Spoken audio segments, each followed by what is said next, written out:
আসসালামু আলাইকুম রহমতুল্লাহি ওবরকাতুহু। সম্মানিত দর্শক, দেশের যে চলমান রাজনৈতিক অবস্থার দৃষ্টে মনে হচ্ছে এই অচল অবস্থা দীর্ঘদিন ধরে চলতে থাকবে। এর কারণ হলো যারা রাজনৈতিক পক্ষসমূহ রয়েছেন তাদের কারোর মধ্যেই যে মোড অফ নেগোসিয়েশন বলা হয় যেটিকে, সেই সমঝোতার যে তাদের যে দৃষ্টিভঙ্গি এটি তাদের মধ্যে নেই। ২ নম্বর হলো যে তারা যার অবস্থানে বা এক্সট্রিম রেজিস্ট্যান্স এই পর্যায়ে তারা আছেন। যে কটা শক্তি আছেন তারা কেউ ভয় পাচ্ছেন না প্রতিপক্ষকে। প্রতিপক্ষকে দমন করার জন্য হুমকি ধামকি, মব সন্ত্রাস থেকে শুরু করে মামলা মোকদ্দমা সবকিছু করা হচ্ছে। এতে অনেক মানুষ নির্যাতিত হচ্ছেন, অনেক মানুষ বাস্তুচ্যুত হচ্ছেন, কিন্তু সমস্যা হলো যে ভয় পাচ্ছেন না, কেউ ভয় পাচ্ছেন না। এখন এটাকে আপনি যদি ধরেন এনসিপি বনাম বিএনপি, বিএনপি বনাম জামাত, বিএনপি বনাম ইনুস সরকার, আর সকল পক্ষ বনাম আওয়ামী লীগ, আপনি দেখবেন যে একই চিত্র, একই দৃশ্য। গত ৯ মাসে রাজনৈতিক দলগুলোর মধ্যে কোনো বন্ধুত্ব হয়নি, বরং অতীতের যত বন্ধুত্ব হিসাব নিকাশ তছনছ হয়ে গিয়েছে। ফলে এই সময়টি, এই যে দুর্বিষহ সময়টি, এটি কতদিন এবং কিভাবে যাবে, এগুলো নিয়ে যারা রাজনৈতিক বিশ্লেষক তারা অনেকেই আলোচনা করার চেষ্টা করছে। যদিও আমাদের দেশে সত্যিকার অর্থে নিরপেক্ষভাবে কোনো একটি রাজনৈতিক দলকে সমালোচনা করা কিংবা কারোর ভালোটা ভালো বলা, মন্দকে মন্দ বলা, এই জিনিসটি খুবই কঠিন। এর কারণ হলো আমাদের যে মন এবং মানসিকতা, সেটি এমন একটা জায়গাতে আবদ্ধ, তা হলেও আপনি যদি কোনো একটি দলের সমর্থক হন, আপনি অন্য দলের ভালো বলতে পারবেন না।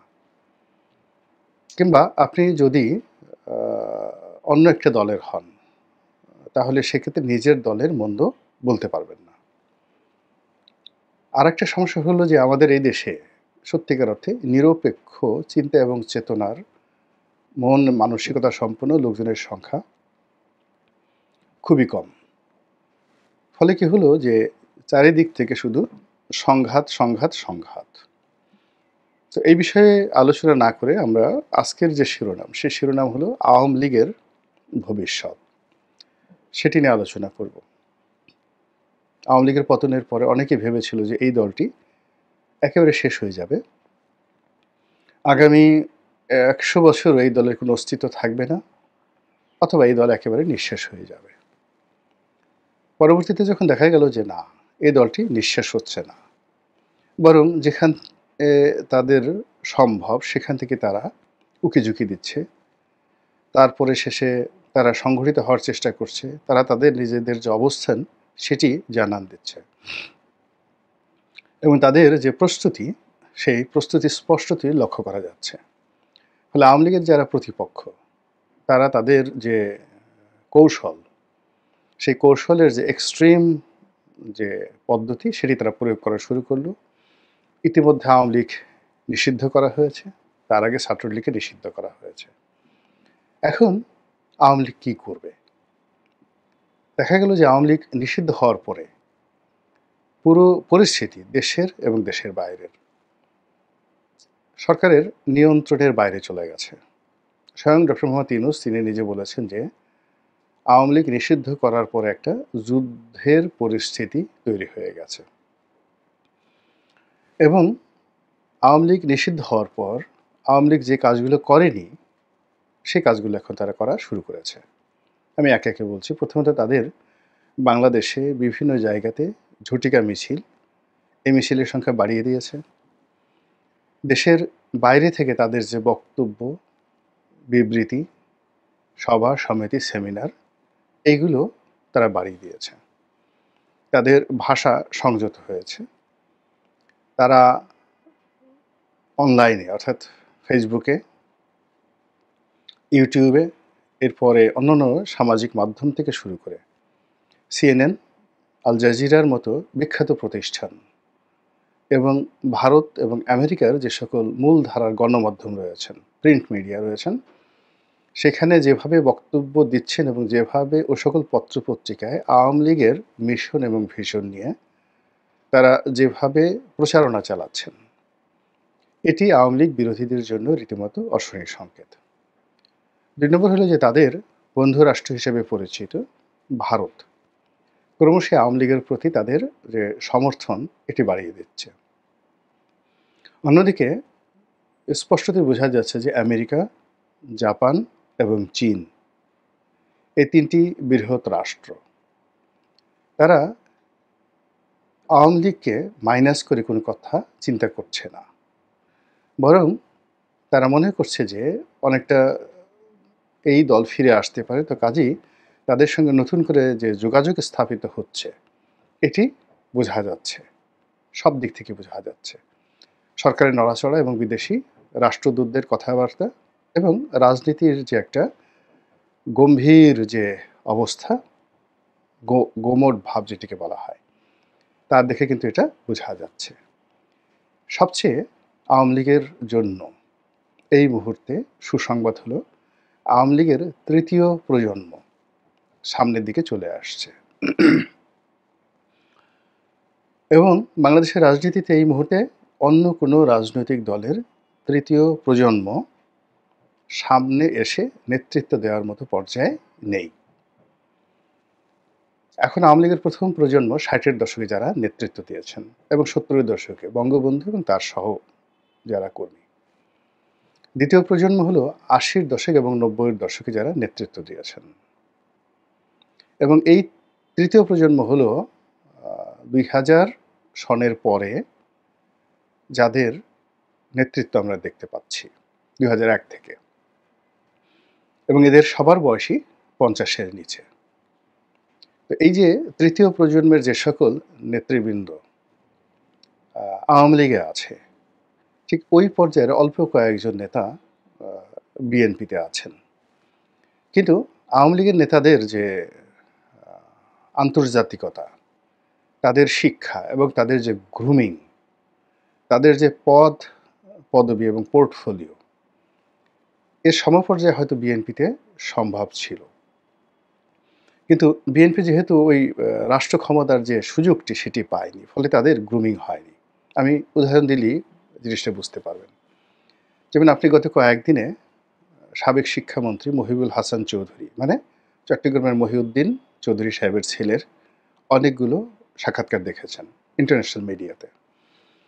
এখন ব্যারিস্টার মহিবুল হাসান চৌধুরীর যে স্মার্টনেস, তার যে বংশমর্যাদা, তার যে লিগেসি এবং তিনি যে ভাষায় কথা বলছেন, এ ভাষায় কথা বলার মতো আমি এখন পর্যন্ত বিএনপি, আওয়ামী লীগ, জাতীয় পার্টি এবং এই যে এখন যারা সরকারে আছে ডক্টর মোহাম্মদ ইউনূস নিজের সহ, তাদের কারোর মধ্যেই এই স্মার্টনেস আমি দেখিনি।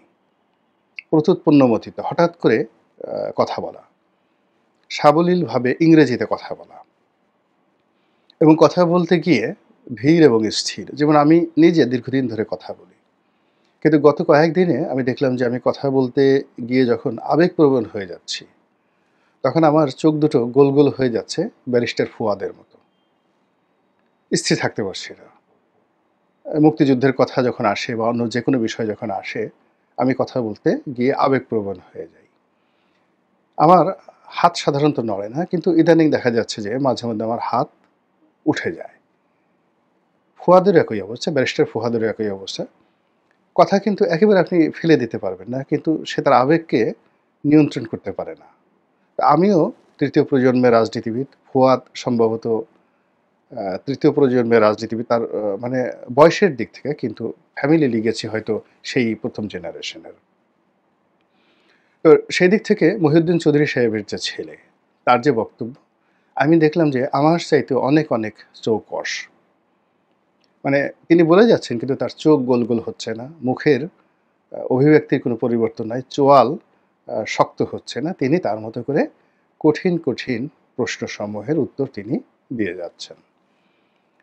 তো এই যে আমি একজনের উদাহরণ দিলাম। এখন মহিউদ্দিন চৌধুরীর ছেলের সঙ্গে যদি তুলনা করতে হয়, তাহলে এখানে আমির খসরু মাহমুদ চৌধুরী, আবদুল্লাহ আল নোমান সাহেবের ছেলে, তারপরে শেষে সালাউদ্দিন কাদের চৌধুরী সাহেবের ছেলে, উনাদের সঙ্গে তুলনা করা যেতে পারে। কিংবা মীর নাসির সাহেবের ছেলে মীর হেলাল, তাদের যে ট্র্যাডিশন, রক্তের যে ধারা, বংশমর্যাদা, শিক্ষাদীক্ষা সব কিছু রয়েছে। কিন্তু মহিবুল হাসান চৌধুরী একেবারে একটা মন্ত্রণালয়ের মন্ত্রী হিসাবে তার ভিতরে যে স্থিরতা এসেছে, তার ভিতরে যে দৃঢ়তা এসেছে, এটা শেখ হাসিনা তাকে ওইভাবে তৈরি করেছেন।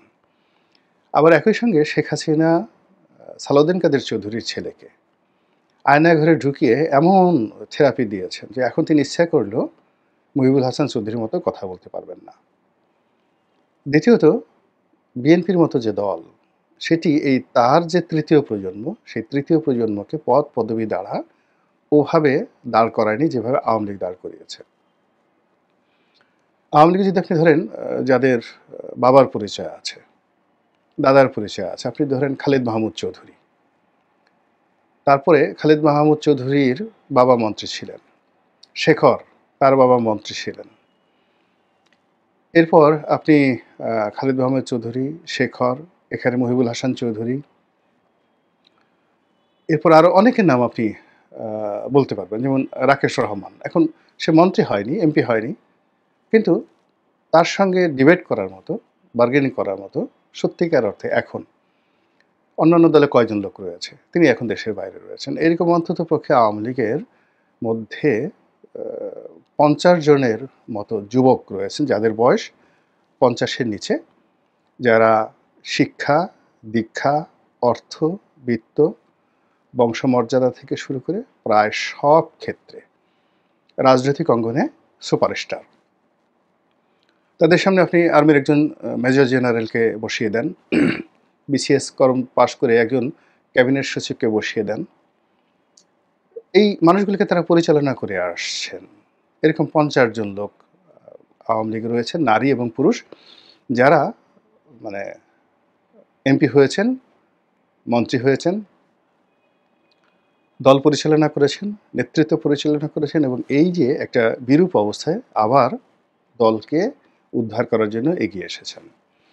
আওয়ামী লীগের সিনিয়র নেতৃত্বের মধ্যে যারা করাপ্টেড হয়ে গেছেন, যারা মাইনাসের খাতায় চলে গেছেন, এখন আপনি যত কথাই বলেন না কেন, ওই যে ভূমিমন্ত্রী ছিলেন জাভেদ, তৃতীয় প্রজন্মের নেতা, 400 বাড়ি করেছেন, সব কিছু বাদ দেন, কিন্তু তিনি যে ভূমি মন্ত্রণালয় চালিয়ে গেছেন, আপনি তার মন্ত্রণালয়ে একটা দুর্নীতি তিনি করেছেন খুঁজে বের করেন তো। অথবা তার মতো করে মন্ত্রণালয় চালিয়েছেন। গত 50 বছরে এরকম একটা মন্ত্রণালয় দেখান যে অত্যন্ত শক্ত হাতে, এবং পুরো মন্ত্রণালয়ের যে সিস্টেমটি র্যাডিক্যালি চেঞ্জ করে দিয়েছেন। এবং তিনি যদি কথা বলেন, জাভেদ যদি কথা বলেন, তার সেই যে দুর্নীতির কথা 400 বাড়ি, এটা নিয়ে তদন্ত হচ্ছে, তারপরে শেষে তার টাকা পাচার নিয়ে কথাবার্তা হচ্ছে, সেটা ভিন্ন একটা বিষয়। তার যুক্তি আছে, সে দীর্ঘদিন ধরে ব্যবসা বাণিজ্য করছেন, এবং আপনারা জানেন যে আখতারুজ্জামান চৌধুরী বাবু বাংলাদেশের মধ্যে সবচেয়ে পুরনো ধনী, এবং সেই এরশাদ সাহেব যখন ক্ষমতায় আসেননি, সে 70-এর দশকে, তখন থেকে তিনি আমেরিকাতে বাড়ি গাড়ির মালিক। তো তার সন্তানেরা, আখতারুজ্জামান চৌধুরীর সন্তানেরা, তারা লন্ডনে আমেরিকাতে বাড়ি করবে, ব্যবসা বাণিজ্য করবে, এবং তারা আপনারা আমার মতো রাস্তার কাছে ঘুরবেন, তারপরে বিকাশ থেকে, নগদ থেকে টাকা উত্তোলন করবেন, চুরি চামারি করবেন, তারপরে বাংলাদেশ থেকে সেই আমরা যে সকল ছোট ছোট চিন্তা করি, কারণ বাজার থেকে চাঁদা তুলবেন এবং সেই টাকা পাচার করে লন্ডনে বাড়ি করবেন, ওটা আপনি চিন্তা করতে পারেন। কিন্তু আমি যেহেতু জাভেদ এদেরকে চিনি, ঘনিষ্ঠভাবে চিনি, এটা আমার কাছে গ্রহণযোগ্য নয়। তাদের ব্যবসায় বাংলাদেশের থেকে অনিয়ম হতে পারে, কিন্তু ওটা একটা ভিন্ন প্রসঙ্গ। কিন্তু আপনি জাভেদের শিক্ষা যদি ধরেন, দীক্ষা যদি ধরেন, তার এই যে সে একটা ব্যাংক চালিয়েছে, সে একটা ব্যাংক চালিয়েছে, ইউনাইটেড কমার্শিয়াল ব্যাংক। এখন তার প্রতিপক্ষ এই ব্যাংকটা দখল করছে, কিন্তু তার সময়টিতে এই ইউনাইটেড কমার্শিয়াল ব্যাংকটা যে পর্যায়ে চলে গিয়েছিল, সম্মানে, কর্তৃত্বে, কীর্তিত্বে, সুনামে, সুখ্যাতিতে, এটি ইউসিবি ব্যাংক জন্মের পরে এভাবে হয়নি। এরকম জাভেদ আছে, মুহিবুল হাসান চৌধুরী আছে, শেখর আছে, খালিদ মাহমুদ চৌধুরী আছে, এইভাবে অনেক, মেয়েদের মধ্যে আরও অনেক অনেক আছে যারা তৃতীয় প্রজন্মে আওয়ামী লীগের যে রাজনীতি, সেই রাজনীতির সম্মুখ সারিতে এখন চলে আসছে। এবং এরা যদি নেতৃত্বের আসনে দাঁড়ায়, 50 জন নেতৃত্বের আসনে দাঁড়ায়, আন্তর্জাতিক অঙ্গনে, দেশে, দেশের বাইরে, তাদের সামনে ইংরেজিতে, বাংলাতে কথা বলার লোক বাংলাদেশে নেই। তারা যদি কলম ধরে, তাদের সামনে কলম ধরার লোকও নেই। এমনি আপনি যতই বলেন না কেন, সজীব অজিত জয়কে হাতের ট্যাটু এঁকেছে, গালাগালি করছেন পিনাকির ভাষায়, যত কিছুই বলেন না কেন, আওয়ামী লীগ মরবে না, আবারও তৃতীয় প্রজন্ম নিয়ে কঠিনভাবে ফিরে আসবে, গুরুত্বপূর্ণ তথ্য দিল গোলাম মোল্লা রনি। জয় ঠিক কোনো টুন্ডা বাবু, টোকাই সাগর, মুরগি মিলন, এদের সাথে জয়ের সম্পর্ক ছিল, বন্ধুত্ব ছিল, কিংবা বাংলাদেশের কোনো নায়িকা গায়িকার সঙ্গে জয়ের যৌন সম্পর্ক ছিল, কিংবা বিভিন্ন জায়গাতে যে হেরেম আছে আমাদের এখানে, যেমন পাপিয়া কাণ্ড আছে, অমুক কাণ্ড আছে, বিভিন্ন সময় রাজনৈতিক নেতারা এমনকি সেই বলিউড থেকে নায়িকা গায়িকাদেরকে এনে তাদের যে বিকৃত রুচি চরিতার্থ করে। জয় সম্পর্কে এই ধরনের কথা কেউ বলতে পারবেন যে আমার এই সর্বনাশটা মুখে করেছে? আলটিমেটলি মূল ব্যাপার হলো যে আপনি জয় ধরেন, পুতুল ধরেন, তৃতীয় প্রজন্মে। এখন পুতুল যখন কথা বলেন, আপনি দেখেন তো এই যে WHO-তে তিনি একটা আঞ্চলিক অফিস চালাচ্ছেন, যে কটা আন্তর্জাতিক সেমিনারে বক্তব্য দিয়েছেন, যে কটা ভিডিও বার্তা দিয়েছেন, তার যে উচ্চারণ এবং তার যে বাচনভঙ্গি এবং তার যে দৃঢ়তা, তার উপর এত ঝড় বয়ে যাচ্ছে, সেই ঝড়ের কোনো লক্ষণ কি আপনি পুতুলের বক্তব্যে দেখেছেন? জয়ের ক্ষেত্রে প্রযোজ্য। আবার ওদিকে যদি আপনি শেখ রেহানার জেনারেশনে যান, এখানে 3 জন, রূপন্তী, টিউলিপ এবং ববি।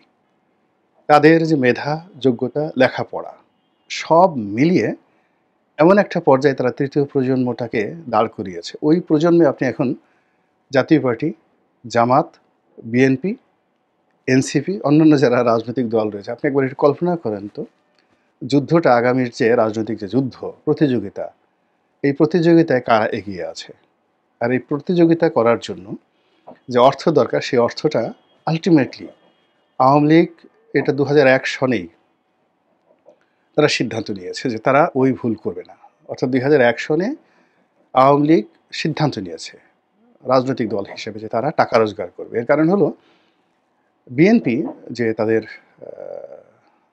যখন বিপদ গেছে, সেই বিপদের সময় তারা যেভাবে সার্ভাইভ করেছে টাকার কারণে, বড় বড় ব্যবসা, তারা সেই বাংলাদেশের বড় বড় ব্যবসায়ীদেরকে যেভাবে তারা কবজা করেছিল,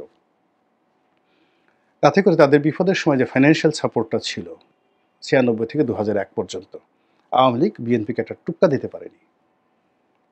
আবার 2001 থেকে 2006 পর্যন্ত তারা তাদের যে ফাইন্যান্সিয়াল স্ট্রেংথটা তারা তৈরি করেছিল, ফলে আওয়ামী লীগ যত চাপ দিয়েছে, প্রেশার দিয়েছে, কিন্তু তাদের ঘরে অভাবের যে হাহাকার, সেটা তারা ঢুকাতে পারেনি। ফলে আওয়ামী লীগ যেটা চিন্তা করেছে যে বাংলাদেশের মানুষ এত কিছু মনে রাখে না, বিপদের সময় খাওয়ার জন্য তাদের রিজার্ভ লাগবে। ফলে দেখেন তাদের উপর ইতিহাসের সবচেয়ে বড় ভয়াবহ বিপর্যয় আসার পরেও তারা প্রায় সবাই কোটি কোটি টাকা খরচ করে এয়ারপোর্ট দিয়ে চোখের সামনে পাড়ি দিয়ে চলে গেছে। তারা লন্ডন, আমেরিকা, দুবাই সমস্ত শহরে ছড়িয়ে পড়েছে। বাংলাদেশেও তারা যারা আছেন, তাদের ব্যবসা বাণিজ্য থেকে শুরু করে সব কিছু কিন্তু তারা সুরক্ষিত অবস্থায় আছে। আর অন্যদিকে তাদের যে তৃতীয় জেনারেশন, সেটি তারা তৈরি করে ফেলেছে এবং সেটিকে সম্মুখে এগিয়ে দিচ্ছে। আর পিছন দিক থেকে আপনি দেখুন ক্রমশ ওবায়দুল কাদের, শেখ হাসিনা, তাদের কথাবার্তা কিন্তু ম্যাটিকুলাসলি কমে গেছে। তো কাজে আগামী যে যুদ্ধের জন্য তাদের যে প্রস্তুতি, সেই প্রস্তুতির সঙ্গে যারা আওয়ামী লীগকে মোকাবেলা করতে চান তাদেরও প্রস্তুতি লাগবে। আর আওয়ামী লীগ যেভাবে মরে যাওয়ার কথা, ভ্যানিশ হয়ে যাওয়ার কথা, আমরা ৪-৫ মাস আগে প্রচার করেছিলাম বা বলেছিলাম, সেটি এখন একটা পাগলও বিশ্বাস করবে না। মহান আল্লাহ আমাদের সবাইকে হেদায়েত দান করুন এবং হেফাজত করুন। আসসালামু আলাইকুম ওয়া রাহমাতুল্লাহি ওয়া বারাকাতুহু।